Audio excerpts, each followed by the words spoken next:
এবং অন্যান্য দিনের মতো রাজনৈতিক চিৎকার চেঁচামেচির চাইতে আজকে আমরা যাদবপুর নিয়ে একটু গভীরে তলিয়ে দেখবার চেষ্টা করব।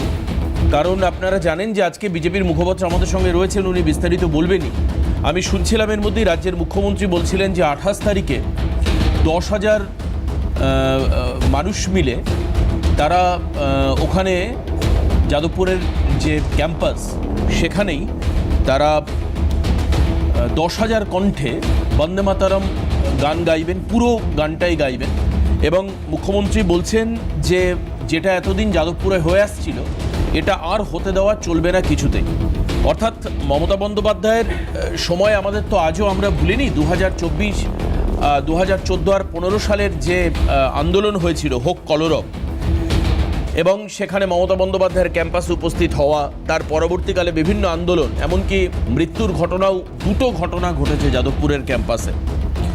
কিন্তু কেন বারবার উত্তপ্ত হচ্ছে যাদবপুর? কয়েকদিন আগেও এবিভিপির একটি শাখা সংগঠন, তাদের সঙ্গে সরাসরি গণ্ডগোলের সূত্রপাত বামেরা দাবি করছে যে তারা ইউনিভার্সিটি চত্বরে ঢুকে ভাঙচুর চালায়, এমনকি অরবিন্দ ভবনে আগুন লাগিয়ে দেওয়ার তারা চেষ্টা করে।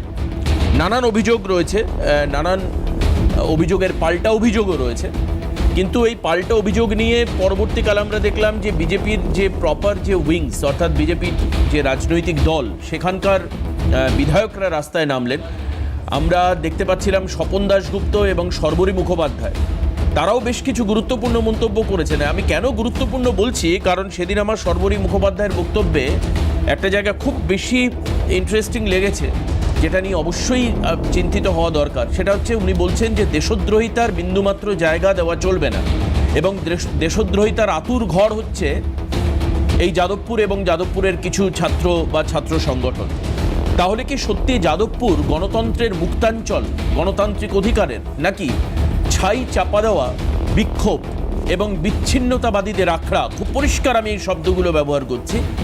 কি আসলে যাদবপুর, এটা নিয়ে বিস্তারিত আলোচনা হওয়া প্রয়োজন রয়েছে।